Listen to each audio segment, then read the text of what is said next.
Hey everyone, welcome back to our channel. In today's tutorial, I'm going to show you guys how to block someone on LinkedIn.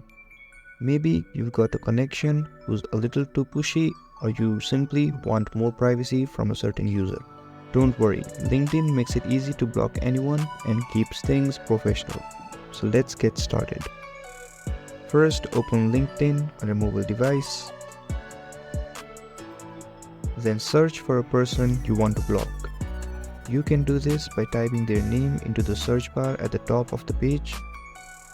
Once you find the profile of the person you want to block, click on three dots right here. There you'll see an option to report or block.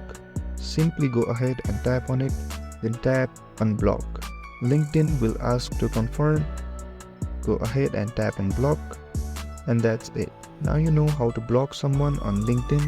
If this video was helpful, don't forget to like, share and subscribe, and comment down below if there is anything else I can help you guys with. Thank you so much, and I'll see you guys next time.